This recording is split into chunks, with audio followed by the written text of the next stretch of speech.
올려드리겠습니다.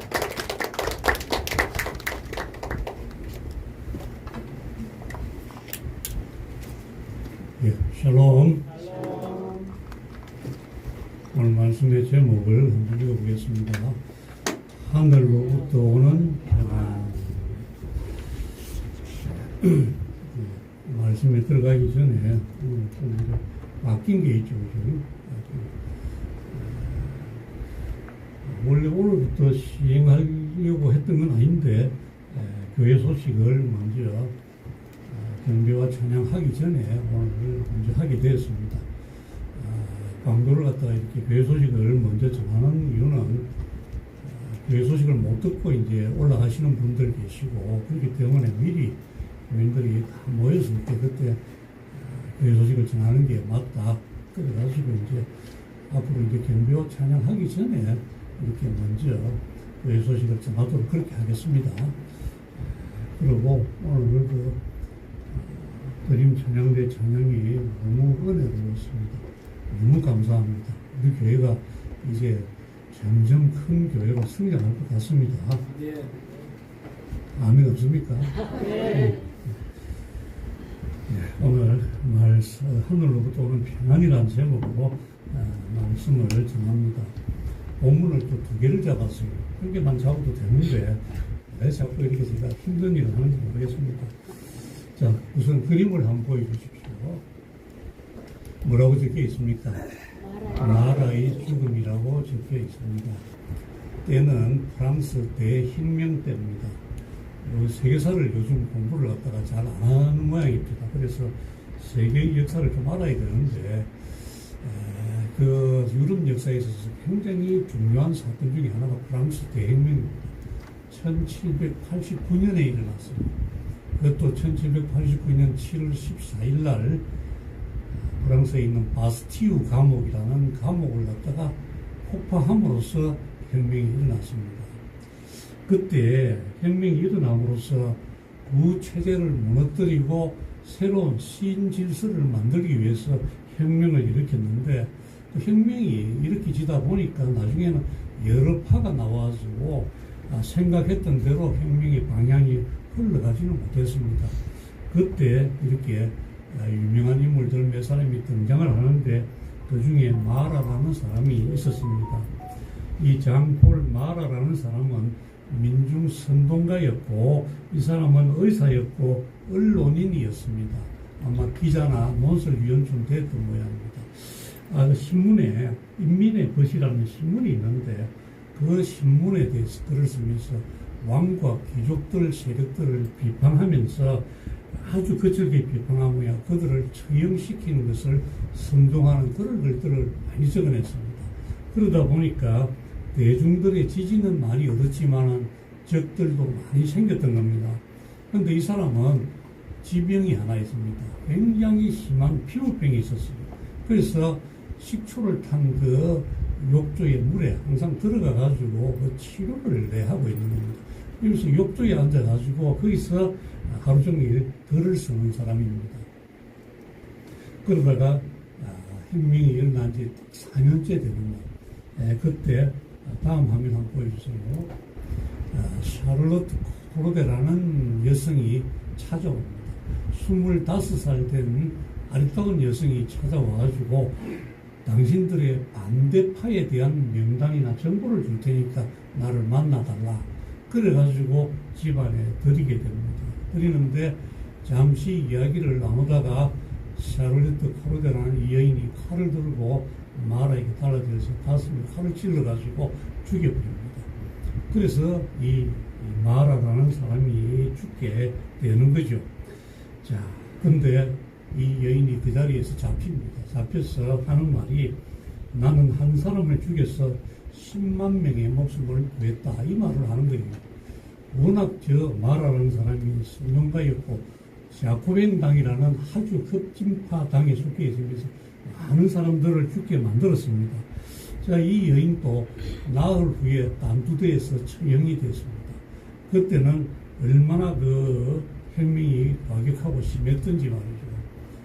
이 야코벤 당에 의해서 이 마라라는 인물이 속해 있는 이 세력들에 의해 가지고 20만 명이 단두대에서 처형을 당합니다. 그러니까 이제 거기에 대한 반대하는 세력들도 있었겠죠. 자, 이 그림에 보면 앞에 다음 그림 한번 보여주세요. 이 그림에 보면 이 마라라는 이 사람을 갖다가 마라의 죽음을 갖다가 마라의 친구인 다비드라는 화가가 혁명적인 목적을 위해서 이 그림을 그린 겁니다. 그림을 그렸는데 다음 화면 보여주세요. 예수님이 십자가에서 이렇게 처형되고 나서 십자가에서 내려졌을 때 어머니 마리아가 아들 예수를 갖다가 가슴에 안으면서 비통해하는 그 모습, 여기에서 예수님의 죽음은 아주 숭고한 죽음의 모습입니다. 그것을 온떠서 다비드라는 사람이 자기 친구 마라가 죽은 것을 그림을 그렇게 마라의 죽음으로 그려놓은 것입니다. 그러니까 그 그림은 뭡니까? 다음 그 그림 앞에 그림 한번 다시 보여주세요. 이 그림은 아주 성자처럼 죽어 있는 모습을 지금 보여주고 있는 거예요. 그래서 혁명의 도구로 지금 사용하고 있는 겁니다. 자코벤당이 자기들이 이렇게 하는 것이 정당하다는 것을 알려주기 위해서 이 그림을 갖다가 이렇게 그려놓은 겁니다. 프랑스 혁명은 자유, 평등, 박이라는 캐치프레이즈를 갖고 혁명을 시작했지만 흘러가는 과정에서는 굉장히 정말 끔찍한 일들이 너무 많이 일어났습니다. 자, 이제 말씀의 본문으로 다시 들어갑니다. 예수님이 갈릴리 바다에서 제자들과 함께 배를 타고 갈릴리 바다를 건너가고 있습니다. 우리는 인생이란 거센 풍랑이 일고 있는 바다 위를 항해하는데 그것과 똑같은 우리는 상상을 해볼 수가 있습니다. 세상의 풍랑은 때때로 우리의 가정을 흔들려도 되고 또한 경제적인 어려움을 겪게도 하고 질병과 죽음 앞에서 인간이 무기력하다든지 한계점을 느끼게도 하고 있습니다. 자, 그래서 오늘 본문에 제자들이 예수님과 함께 배를 타고 갈릴리 바다를 건너게 되는데 광풍이 일어납니다. 갈릴리 바다의 광풍은 저도 성지순례 가서 그 광풍을 만났습니다. 그 갈릴리 바다가 평소에는 굉장히 잔잔합니다. 그런데 지중해에서 불어오는 바람이 옆에 있는 산맥을 갖다가 넘어가지고 올 때는 굉장히 속도가 빨라집니다. 그러면서 갈릴리 호수를, 그 잔잔한 호수를 갖다 뒤집어 버린 거예요. 우리도 거기서 성지순례 가가지고 그 앞에 배에서 잔잔할 때 성찬식을 했거든요. 성찬식이 딱 끝나고 나는데 광풍이 불었는데 배가 뒤집힐 정도로 크게 광풍이 붑니다. 그래서 막 뒤집어지고 자빠지고 난리도 아니었습니다. 그 정도 광풍이 급하게 항상 몰아치는 데가 바로 갈릴리 바다입니다. 자, 이 일을 예수님과 제자들이 탄 배가 지금 그것을 당하고 있는 것입니다. 광풍이 일어났고 물은 배 안으로 들어오고 배가 침몰할 위기에 처해 있습니다. 우리의 인생의 고난의 모습을 그대로 상상할 수 있는 그런 그림이 그려지는 것입니다. 이 풍랑 가운데 예수님은 주무시고 계십니다. 예수께서는 38절에 보니까 마가복음 4장 38절에 보니까 예수께서는 고물에서 베개를 메고 주무시더니 제자들이 깨우며 이르시되 선생님이여 우리가 죽게 된 것을 돌보지 아니하시나이까 하니. 자, 인간의 눈으로 볼 때 이 상황에서 예수님이 주무신다는 이 모습은 상상이 잘 안 됩니다. 이해가 잘 안 되는 겁니다. 배가 뒤집히는 그 죽음의 그 위험 앞에서 주무신다는 것이 너무 무책임하지 않은가, 무관심하지 않은가, 이렇게 생각이 듭니다. 하지만 예수님이 무관심하거나 무능하거나 해서 그런 것이 아니라는 겁니다. 예수님은 누구보다도 이 상황을 다스릴 수 있는 권능이 있으시기 때문에 풍랑 속에서도 편안하게 지금 잠을 들어 계셨던 겁니다. 자, 고요한 환경 속의 평안이 아니라 폭풍 가운데서도 흔들리지 않는 내적인 평안이 예수님에게는 있었던 것입니다. 이것이 이제 참 평안이라고 할 수가 있겠죠. 자, 우리 인간들의 마음속에는 항상 무슨 일이 닥치면 불안하거나 두려워하게 됩니다. 다시 우리 마라의 이야기로 다시 돌아가겠습니다. 다음 그림 한번 보여주세요. 보면 프랑스 구체제의 신분제도를 보면 그림이 잘 보이십니까? 글자가 위에 보면 국왕이 있고 제1신분, 제2신분, 제3신분 나와 있습니다. 제1신분이 뭐라고 적혀 있습니까? 성직자로 적혀 있죠. 추기경이라든지, 뭐, 대주교라든지, 주교라든지, 뭐, 외신부들이라든지, 이런 사람들이 제일 신분이었습니다. 좀 아주 고위층의 대접을 받는 거죠. 그 다음에 제2신분은 귀족들이었습니다. 공군 영주들, 뭐, 백작들, 뭐, 이런 공작, 백작, 뭐, 이런 자기들이 있지 않습니까? 이런 사람들이 대접을 받습니다. 그런데 그런 사람들은, 상류층에 있는 사람들은 2%밖에 안 되는 거예요. 98%는 전부 다 피지배를 당하고 있는 사람들입니다. 제3신분입니다. 프랑스 혁명이 일어날 때 CES라는 사람이 제3신분이란 무엇인가 하는 글을 써서 전국에 다 신문에 뿌려버렸습니다. 제3신분이 부체제에 의해서 학대당하고 핍박당하는 그 글을 쓴 겁니다. 이 오른쪽에 그림을 보면 제3신분의 농민 노동자 위에 지금 성직자하고 귀족들이 그 위에 올라타고 있습니다. 이렇게 이제 많은 핍박을 당하고 있고 어려움을 겪고 있다는 이런 뜻이죠. 프랑스의 구체제가 이랬다는 것입니다. 자, 다음 화면 보여주세요. 그래서 1989년 7월 14일 바스티유 감옥을 폭파해가지고 정치범들을 석방시키고 무기고를 탈취해서 혁명이 일어난 겁니다. 그 다음 화면 보여주세요. 그때 자쿠뱅당의 이 인물들, 이 사람은 로베스피에르, 당통, 또 우리 오늘 등장하는 마라라는 이런 인물들이 3인방이라고 할 수 있을 정도로 과격한 그런 사람들이었습니다. 이 사람들은 뭐 자기 반대파를 마음껏 숙청하고 죽이고 단두대에 이슬로 보내버렸습니다. 자, 그러면서 어떤 일이 일어나냐. 다음 화면 보여주세요. 보면 1793년 1월 달에 루이 16세를 처형합니다. 루이 16세의 부인이 마리 앙뚜아네트입니다. 마리 앙뚜아네트하고 다 루이 16세를 처형해서 저기서 단두대에 처형을 해가지고 잘린 머리를 지금 들고 있는 거예요. 이런 처참한 상황이 벌어집니다. 이것을 다 기획하고 글을 쓰고 선동했던 사람이 마라였던 겁니다. 마라. 자, 그러면 이 마라가 자기는 이렇게 하면서 자유평등박이를 외치면서 자유와 정의를 외치고 평화를 외치면서 이런 행동을 했는데 자기 마음속 내면은 어떻게 했을까 하는 겁니다. 이 마라는 아까도 말씀드린 같이 심한 피부병으로 인해서 욕조에서 글을 쓰면서 항상 바깥에서 사람들이 경비를 썼습니다. 자기를 해칠 사람이 올까봐 늘 마음이 불안했던 겁니다. 그러다가 결국은 25살 된 여성한테 암살을 당하게 되는 거죠. 세상을 바꾸고자 했지만 자기는 자기 내면에서는 진정한 평안은 없었다는 겁니다. 자, 이 그림은 왼쪽에 있는 것은 조금 전에 우리가 봤던 마라의 그 오른쪽에 있는 그림도 봤습니다만 70년 후에 다른 화가가 그린 그림입니다. 이 방에 보면 마라가 죽어 있는 그 장면에 보면 그 프랑스 지도가 그렇게 져 있습니다. 그 프랑스 그 마라의 방에는 저 프랑스 지도가 그려진 저게 정확한 그림이라는 겁니다. 저게 사실적으로 이제 오른쪽에는 그림이고 왼쪽의 그림은 혁명적인 어떤 그것을 일으키기 위해서 혁명의 도구로 사용했던 그런 그림입니다. 자, 여기서 마라라는 사람의 그 마음은 두려움과 의심과 불안에 항상 쌓여가 있었기 때문에 평안은 없었다는 것입니다.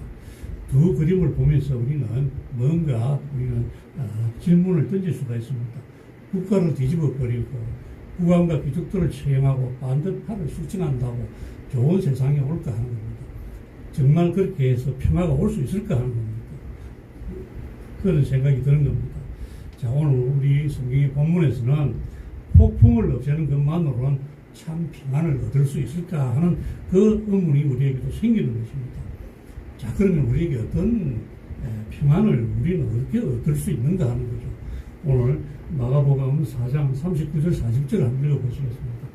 마가복음 4장 39절 40절 시작. 예수께서 되어 바람을 부르시며 바다들을 이르시되 잠잠하라 고요하라 하시니 바람이 그치고 아주 잔잔하여지라. 아멘. 어찌하여 이렇게 무서워하느냐 너희가 같이 믿음이 없느냐 하시니. 아멘. 예수님이 일어나서 바람을 갖다가 꾸짖으시고 명하십니다. 잠잠하라, 고요하라. 그렇게 하니까 바람이 그치고 큰 고요가 오는 겁니다. 그런데 41절에 보니까 제자들이 서로에게 이렇게 묻고 있습니다. 그가 누구이기에 바람과 바다도 순종하는가? 그가 누구이기에 이렇게 한다는 것은 그들이 예수님을 알고 있다는 얘기입니까? 모르고 있다는 얘기입니까? 모르고 있다는 얘기입니다. 모르고 있다면 그 믿음도 없다는 얘기 아니겠습니까?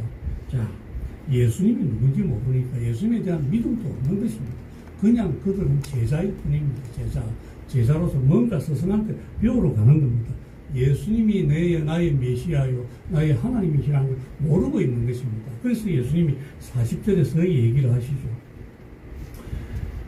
이에 제자들에게 이르시되 어찌하여 이렇게 무서워하느냐? 너희가 어찌 무엇이 없느냐 그러죠? 믿음이 없느냐 그랬습니다. 우리 안에 믿음이 있어야만, 우리 안에 주님이 계시야만 참 평안을 얻을 수 있다는 그 말씀인 것입니다. 그래서 그것이 없기 때문에 두려워한다는 것입니다. 그래서 참 평안이 무엇이냐, 또 참 평안을 얻는다는 것의 의미가 무엇이냐, 우리는 그것을 더 묵상해 보기 위해서 오늘 성경의 다른 곳을 읽었습니다. 갈라디아서 5장 16절에서 23절까지 말씀을 읽었습니다. 제가 16절을 제가 한번 읽어보겠습니다. 내가 이르노니 너희는 성령을 따라 행하라. 그리하면 육체의 욕심을 이루지 아니하리라.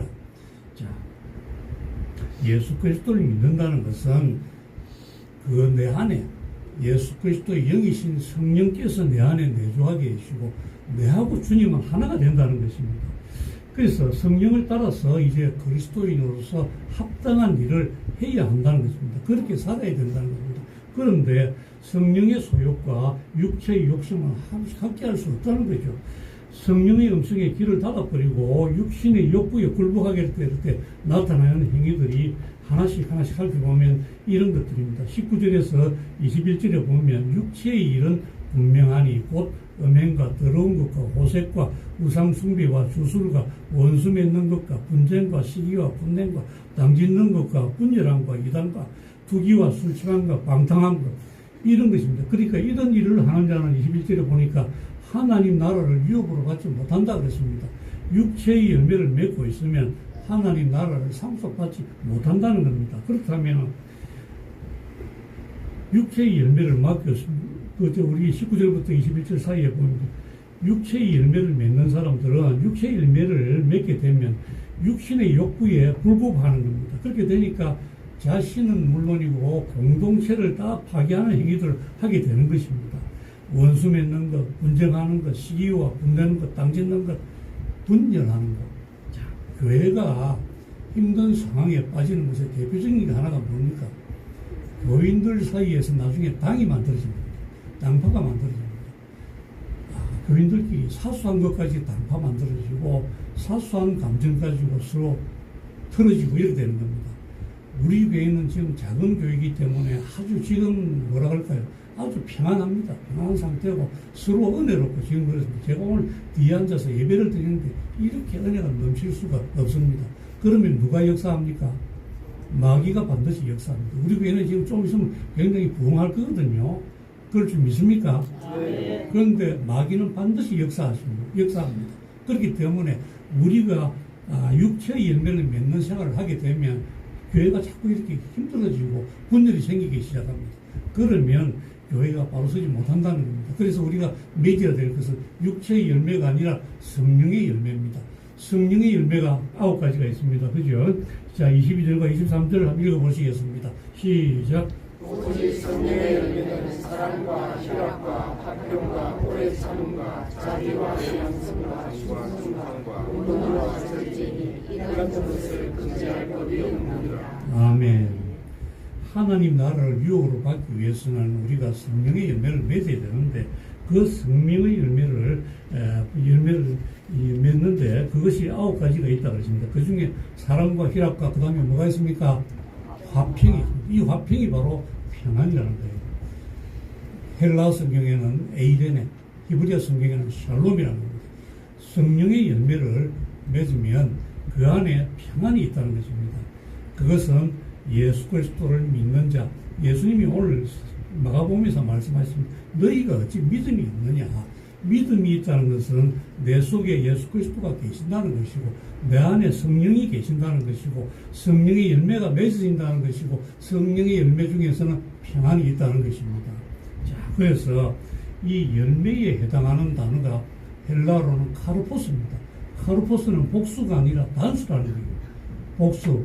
자, 우리는 성령의 열매가 9가지라고 했는데 그 성령의 열매 중에 열매는 하나인데 성령의 열매에서 나타나는 것은 그 안에 있는 것은 9가지가 나타나야 된다는 거예요.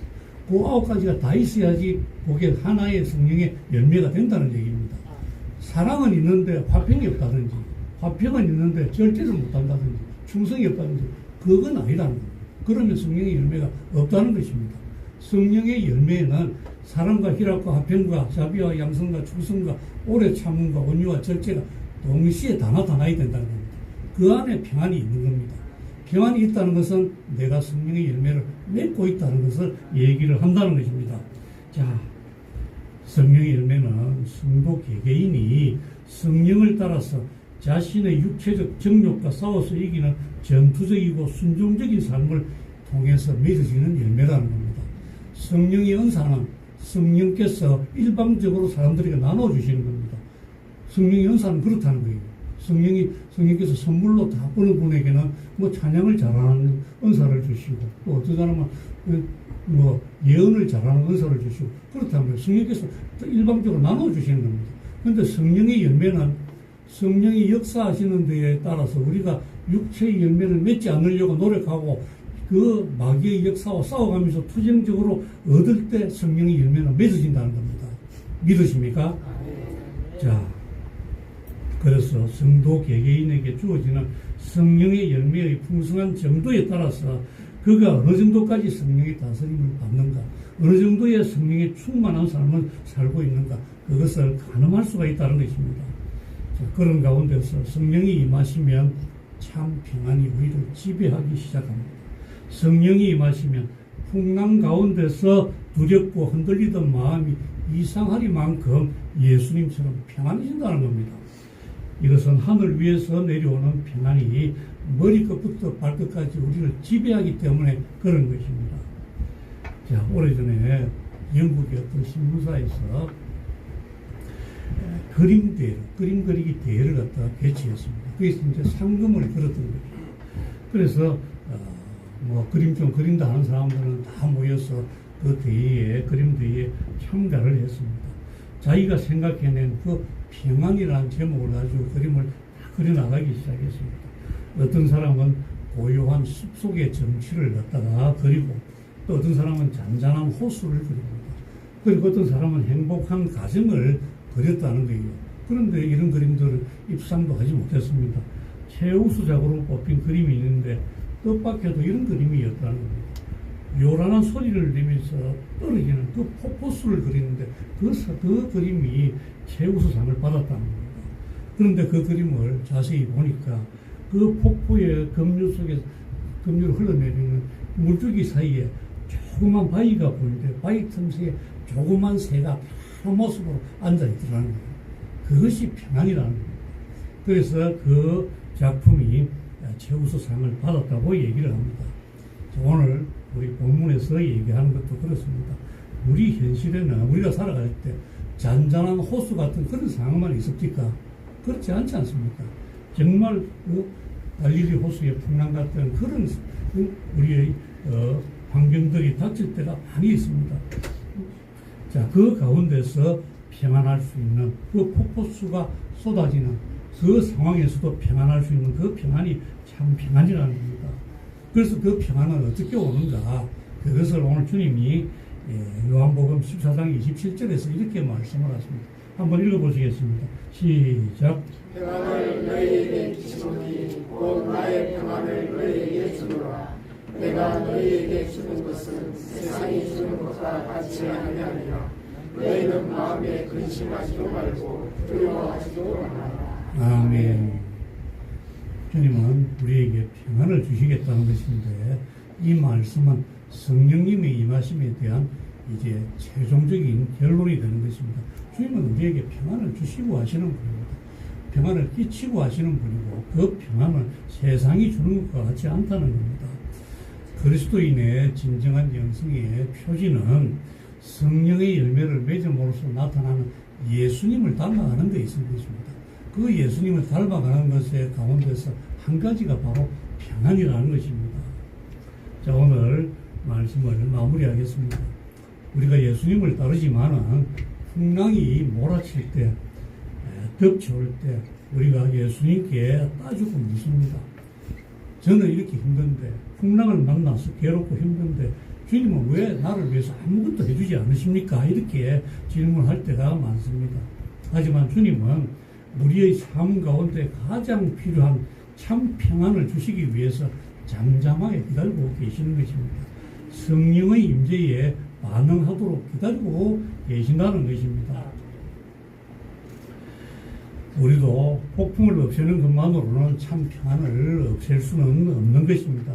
우리 안에 주님이 계셔야만 우리가 참 평안을 얻을 수가 있는 것입니다. 네. 예수님을 믿는다는 것은 성령으로 내주하시는 그분과 하나가 된다는 것을 얘기하는 겁니다. 네. 성령의 능력이 우리 안에 작용할 때 그에 대한 우리 편에서 응답이 열매로 나타나는데 그것이 성령의 열매이고 그 성령의 열매의 풍성함의 정도에 따라서 평안을 누리게 되는 것입니다. 네. 이 평안은 세상이 줄 수 없는 주님께서만 주실 수 있는 하늘로부터 오는 것이라는 것을 얘기를 하고 있습니다. 네. 주님 안에 거함으로써 우리가 세상이 줄 수 없는 주님만 주시는 그 평안을 누리며 살아가시는 우리 성도님들 다 되시기를 바랍니다. 네.